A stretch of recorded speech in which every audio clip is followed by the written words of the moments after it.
Good morning, everybody. I'm George Latimer, Westchester County Executive, and I'm joined here by members of the Board of Legislators, including its chairman, Ben Boykin, and a number of advocates, also individuals from the business and labor community, for the signing of a bill that was a lot of hard work at the Board of Legislators. This bill passed unanimously with tripartisan support. We have registered conservative, Republicans, and Democrats on the eighth floor. And it's a bill that has a wide measure of support throughout the community as well as through the governmental organizations. This new law grants victims of domestic violence or human trafficking up to 40 hours annually of paid leave to attend or testify in court proceedings related to their situations, to move from an abuser's residence, or to speak with lawyers or other advisors. Employers may ask for reasonable documentation that such time has been used for these purposes, but this is a major step forward for people who are victims of domestic violence to be able to get the support that they need in order to deal with that victimization and to know that they won't be necessarily sacrificing their employment in the process of doing that. We have here present, I'll introduce them all in just a second, community leaders, business leaders, labor leaders, people who work directly with the domestic violence victims community. And as I said, this bill was passed unanimously by the Board of Legislators. I'm here today to sign it into law, but truthfully, the hard work and the heavy lifting was done by the members of the Board of Legislators who debate this issue, discussed it, brought it to market, and have now brought it to the point where it can become the law of Westchester County. And we think this once again shows our willingness to be on the forefront of progressive action, to do it in a way that is tripartisan, and to do it in concert with what we're hearing in the community as well. So with that, I'm going to ask the chairman of the Board of Legislators, Ben Boykin, to share his thoughts, and then I will ask the bill's main sponsor, Legislator Catherine Borgia, to address us. First, Mr. Chairman. Thank you, County Executive Latimer, and good morning, everyone. Again, I'm very pleased to be here for the signing of the Safe Leave Act bill. We spent a lot of time at the Board of Legislators debating this, and as you'll hear from Legislator Catherine Borgia shortly, originally it was in the sick leave bill, and we decided to take it out, and we'll talk more about that a little later on. This law protects Westchester residents at the most vulnerable times in their lives. It ensures that people who have been victims of domestic violence won't have to choose between their safety and their jobs. Because a lot of people, if they lose one day at work or 1 week at work, they could become homeless. So we have put together a bill, a progressive bill, and also showing that Westchester County continues to be the leader in these kind of issues, where that people facing stress and uncertainty of court proceedings and worries about their personal protection should not have to face the stress of uncertainty about keeping their jobs. This bill allows them 40 hours to either find another place to go, to do court hearings, to do other things that they're having to do in case of domestic violence. What we're hoping is no one ever has to use this bill. That would be the ideal. But we know that while we always seek the ideal, we live in a world where practical situations know that at some point someone may have to use this bill. So I'm very pleased today that we're here to sign this. And as you know, on April 10th, the Earned Sick Leave Bill became effective in the county after the 180 days from its signing. So starting July 10th is when individuals will be able to start utilizing that. And we've also been joined this morning by Legislator Kitley Koval, who's head of our Legislation Committee and also our Social Services Committee. And with that, I asked the major sponsor of this bill, Legislator Catherine Borgia, to please come up and talk more about this. Thank you. Thank you, Mr. Chairman and County Executive. So this does have an interesting history, this bill. Most of the earned paid sick leave bills around the nation that we modeled our earned sick leave legislation actually had provisions for domestic violence and trafficking victims.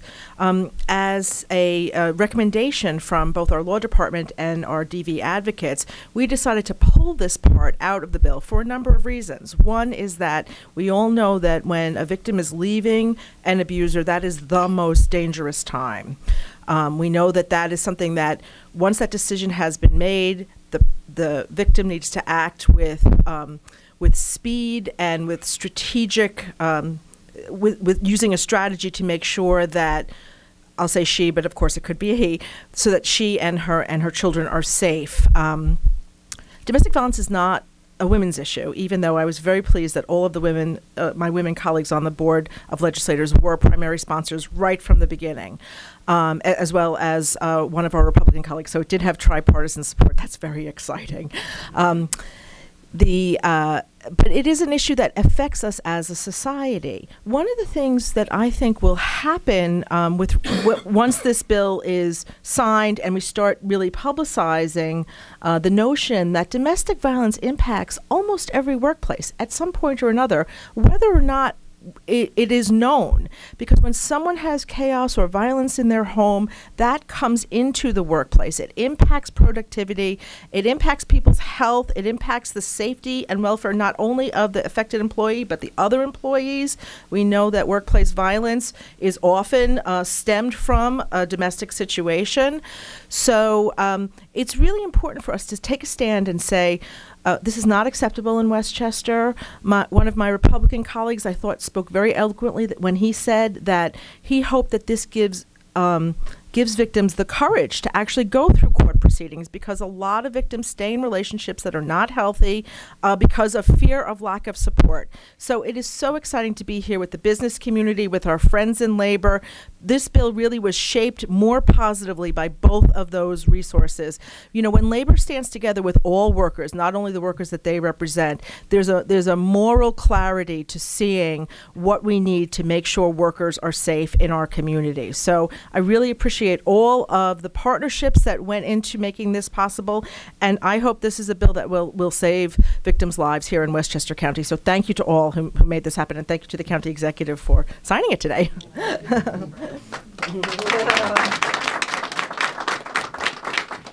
We're going to have some comments from our community advocates who are here. I just want to recognize that present with us today, in addition to the legislators that Ben introduced, is our Deputy County Executive, Ken Jenkins, our Deputy Director of Operations, Emily Saltzman, our Director of Economic Development, Bridget Gibbons.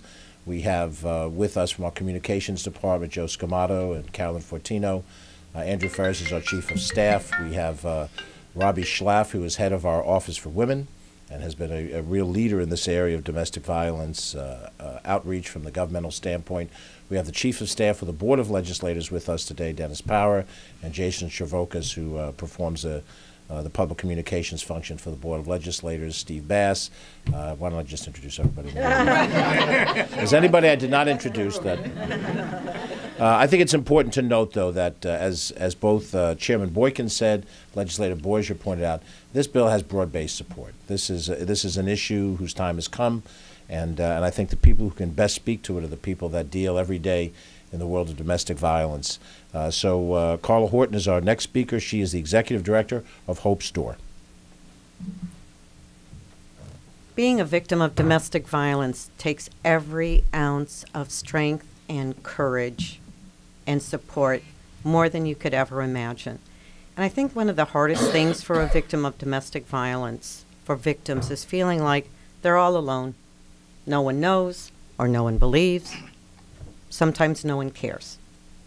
And so every time a group, an entity, an institution, a community comes together and says, we're going to give you 40 hours in this particular case. We're going to let you get the support you need at Hope's Door or My Sister's Place or the Pace Women's Justice Center. We're going to let you go off to court and not have to think about balancing, well, do I want my safety and my sanity, or do I want my job so I can feed my children and pay the rent or do the mortgage or get some money maybe together to go back to school, because now I'm all alone. I have been asked to give up everything that I thought was most important to me in order to have the thing that I now know is more important than anything else. That's my life, my very ability to survive and to make a safe place for my children. So tripartisan support, God bless that. That is so wonderful to hear. And I can't wait to take this message out to all the people who aren't in the room today and maybe aren't listening on the media that is here to record what should be a proud, courageous, and God bless 100% unanimous support for legislation. It sends a message to victims everywhere that they're not alone, that others do care, and that's worth way, way, way more than 40 hours of pay. Thank you.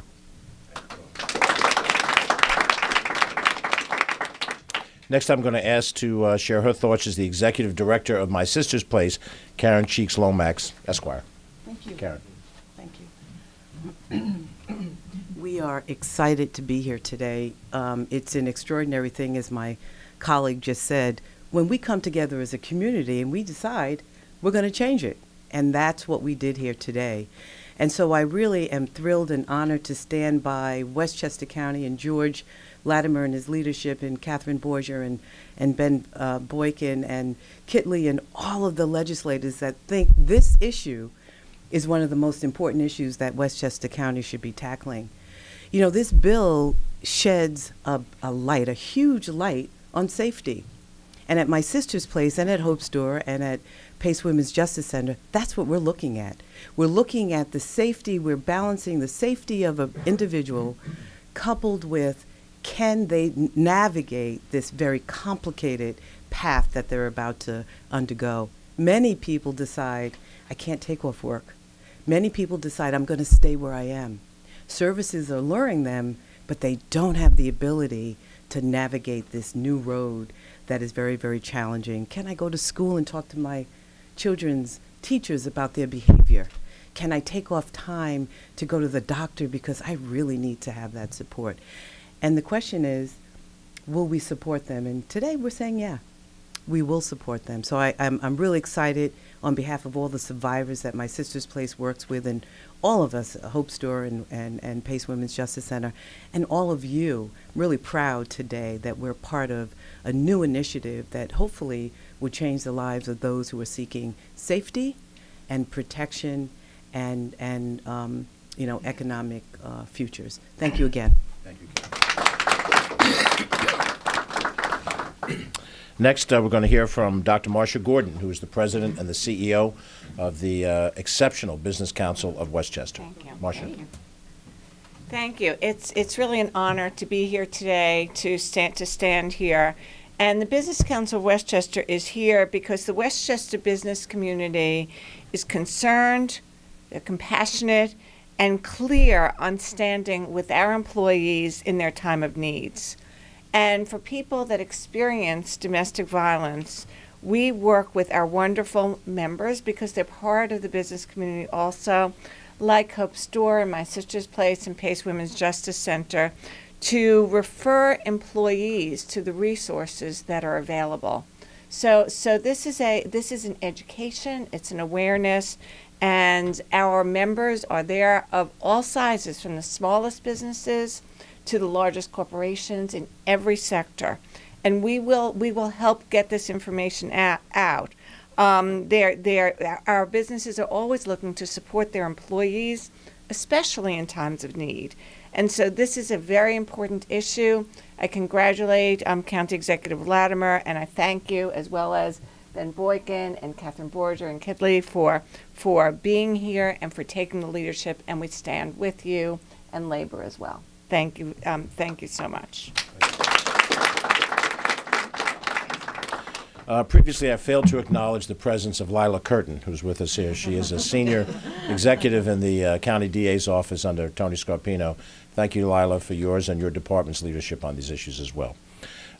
Finally, to speak, and then we'll open it up to questions for each of our guests, we have Joe Mayu, who's with us. He is with the Communication Workers of America, Local 1103. He's also a leader in the AFL-CIO Central Labor Body here in Westchester, Putnam County, and he has been a voice representing the working men and women of Westchester and Putnam for a long, long time. Joe?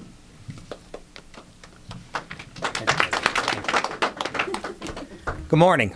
My name is Joe Mayu. I'm the Secretary-Treasurer of the Communication Workers of America, Local 1103. And I'm also a member of the Community Labor Coalition for Paid Sick Time. I'm here today with Diane Torpstrup from Westchester for Change. I want to acknowledge her out here. And first, we want to thank County Executive George Latimer for inviting us to the signing of this most important piece of county legislation. Others have, and I'm sure we'll hear more about the nuts and bolts of safe leave and what's included with it, how it works, who it protects. However, on behalf of the Community Labor Coalition for Paid Sick Time and the CWA, I'd like to tell you how we got here. See, 3 years ago, CWA joined a coalition of 35 community and labor unions, including our Westchester Putnam Central Labor Body, in support of earned paid sick leave. Now, the original organizers included CWA, TWU, 32BJ, SCIU, Westchester for Change, We Persist, and Westpac. Our coalition sought to provide paid sick leave for 125,000 of the most vulnerable Westchester workers. We also sought to include paid time for victims of domestic violence and human trafficking to attend the various legal needs they may have in order to make their lives and their families' lives safer. The legislation to provide earned paid sick time was passed in October 2018 and will take effect in just a few weeks. It was historic. It was historic for the most vulnerable workers in Westchester to have this paid sick leave. And quite frankly, they now join 7 other states, 40 other local governments nationwide, including New York City, in enacting a law requiring employers to provide earned paid sick leave to workers. However, in the sausage making of that legislation can be, paid leave for domestic violence and human trafficking didn't make the final draft. And this part is really, really important because even the best intentions will never come to completion without the drive of good people doing good deeds. When we were told that safe leave would not be able to be included in the current law, legislator Catherine Borgia, who was the prime sponsor of the earned paid sick leave, promised our coalition a separate bill providing for safe leave would follow in short order and that she would be the sponsor of it. Well, we're here today because a promise made was a promise kept. You give her a hand. She absolutely needs this. She's earned this. Legislator Borgia championed safe leave for the victims of domestic violence and human trafficking, and through her compassion and dedication for the families of Westchester, we are here today on the 9th floor of the County Executive Building with another great friend of working families, our executive, George Latimer, who will sign that bill into law today. Now, listen, I know some will say that government should not meddle in the works of business, but we at the Community Labor Coalition say, you know, sometimes employers need a little push to get in the right direction. So if employers are not providing, then good government must act. So on behalf of CWA, the Community Labor Coalition for Paid Sick Time, we thank the legislators for supporting this law and to our county executive for signing it today. Thank you. Okay, we're going to open it up to media questions, and I want Catherine to come over to the microphone as the bill sponsor, and any of the advocates prepared to receive any of the questions that might come from the press on the merits or the substance of the bill. Open it up to questions. Okay. Yes. In business, it all comes down to the bottom line. So how much does domestic violence actually cost business, and how will this bill cost business? Well, I think this bill will actually save businesses money because I think there already is a cost of domestic violence happening in the workplace. Some of it is not clearly defined, and I'll ask Cameron and Carla if you have more specific statistics, but we do know from nationwide studies that about 68% of businesses are impacted by domestic violence over the course of their operations. So I think that when you look at the cost of having one of your employees injured or killed, that cost, first of all, as a human cost, is pretty undefinable. But even for a business, the supporting someone with the 5 days to allow them to seek safety and also their legal redress, I think winds up being a cost-effective measure, frankly. I will also say, I had this conversation with one of my high school friends who runs a small business. I will also say that, you know, we're in this together. And I think Marcia spoke very eloquently about how businesses, almost all businesses, and certainly every good business, seeks to support their employees in times of trouble. And that also has tremendous cost benefits for business, because when they are there to help employees, when they need help, that employee is more likely to stay, more likely to be productive, and have tremendous loyalty to that employer who helped them. So I'm going to say it's a net positive, even though I don't have a dollar amount for you. We do know that this is a significant issue, and that we stand together to support victims in Westchester County. Anybody else wish to comment on that? George, I would Yes, comment on that. Okay. It's Carla, worth come to the about 30. microphone. Come to the Sorry. microphone.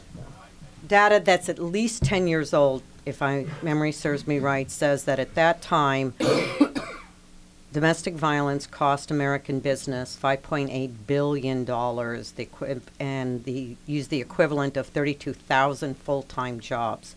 So domestic violence doesn't stay home. It goes to work. You're already impacted by it. There's another number that our New York State Coalition Against Domestic Violence puts out, talking about the cost of one murder is 1.7 million, $17.25 million. I need to reach back. And so there's actually been legislation proposed by Amy Paulin and supported by others up in Albany to put real state dollars into domestic violence, teen dating abuse prevention, because every murder saved is not just, but isn't solely the saving of a life for which there is no price one could attach to my loved ones or your loved ones, but that there is a real societal cost. And until we get a handle on this and why this problem is for families huge, for employers huge, for communities huge, then you see the links from this to almost all the mass shootings come back to this. So this is something we need to fix, and this is one step in that direction. So I thank all of you again. Thank you, Carla. Get out of the way. Other questions? Yes, Tony? If someone has not yet been subjected to physical violence, but has been able to get, say, a restraining order against a domestic partner or a spouse, would they qualify under the terms of this bill for a day off or more? Yes, we are using the New York State definition of domestic violence, which also includes not only physical violence. It includes emotional manipulation, financial manipulation, other kinds of abuse, basically psychological abuse. Yeah. And could I ask Dr. Horton, did you get any pushback at all from any members, small business owners, who are concerned that this would have an impact on the bottom line? We don't. While we didn't particularly survey our members on this particular issue, we feel very comfortable with knowing our members and knowing that it's not all about the bottom line. It is about really caring for employees and doing the right thing. I just want to make another comment that the business community was actually very helpful to us in drafting the legislation in a way that we thought made a lot of sense. So individual members from the Business Council actually we're part of that discussion. I just want to react to.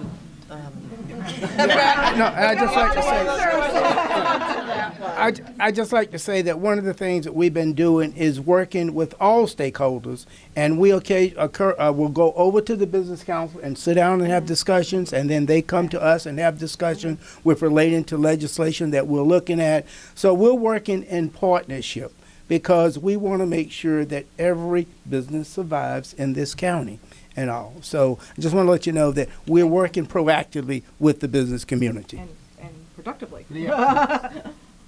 So, Tony, I just want to go back to your original question about restraining order and what that looks like.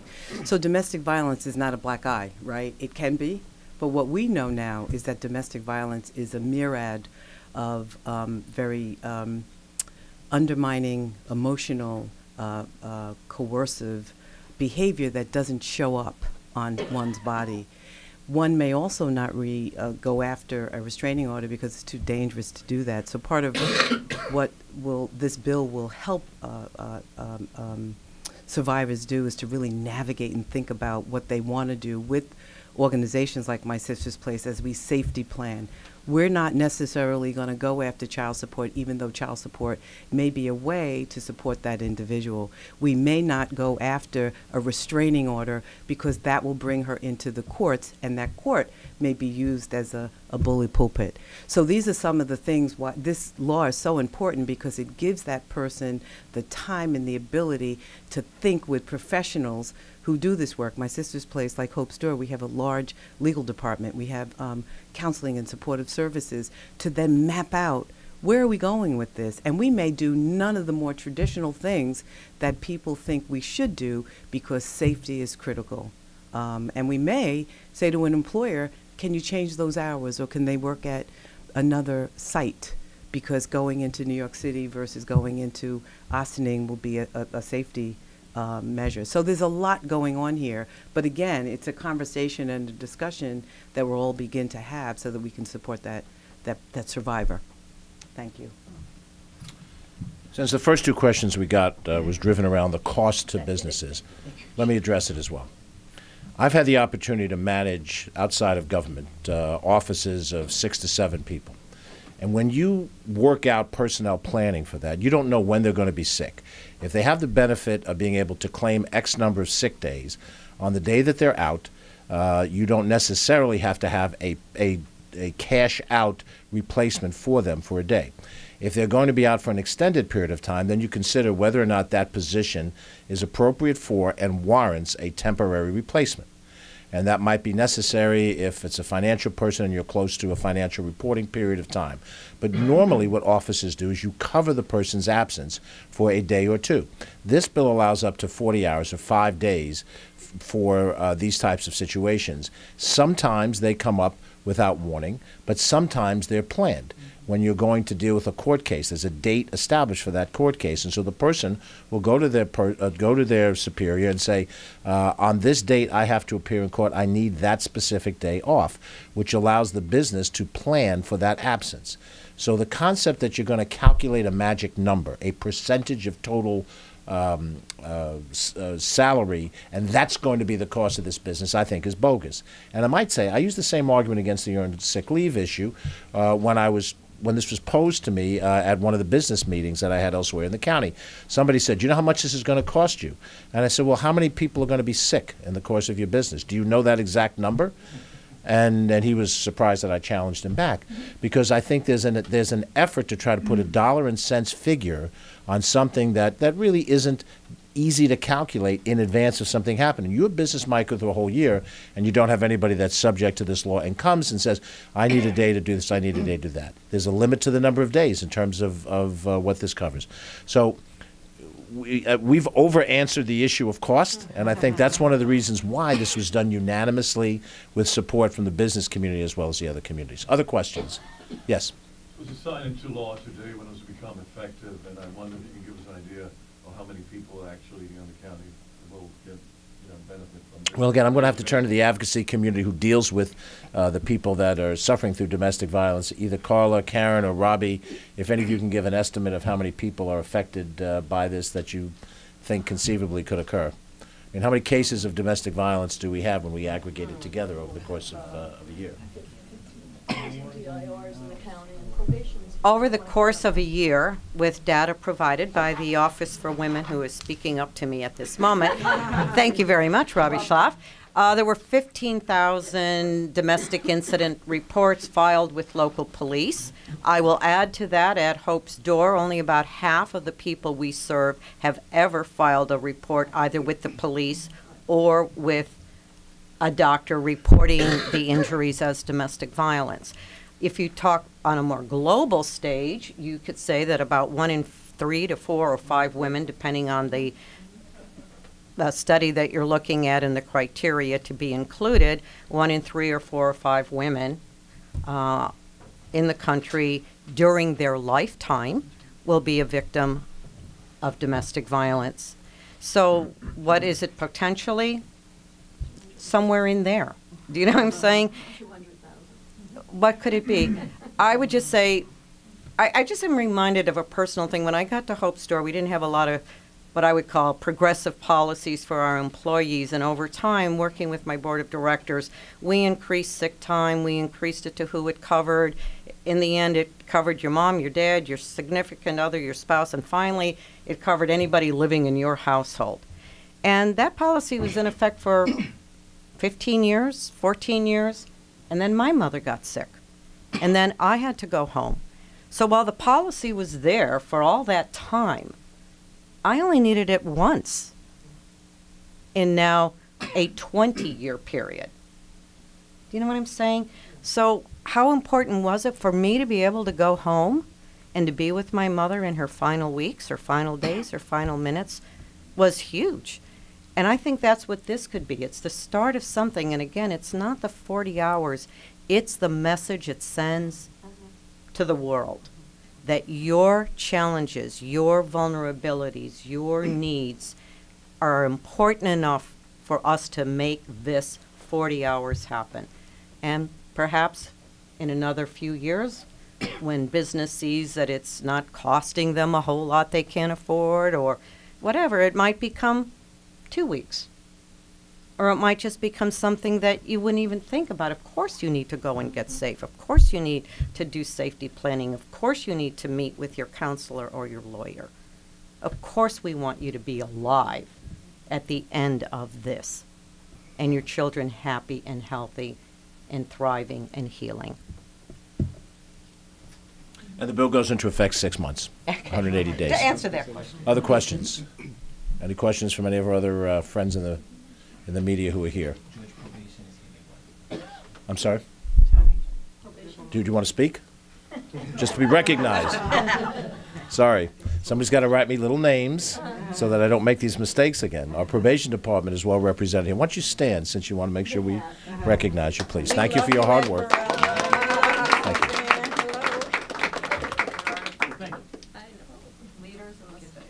Okay.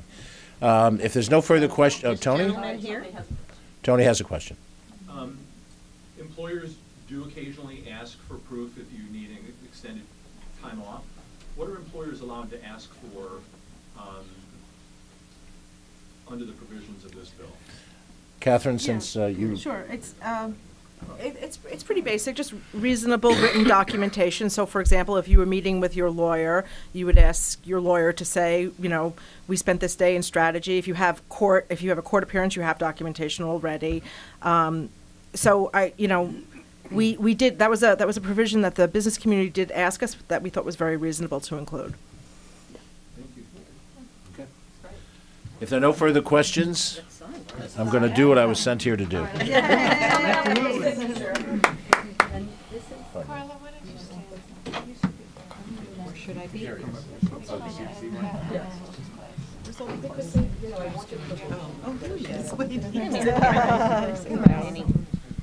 Well, you could. All right. So I see you all How are you? A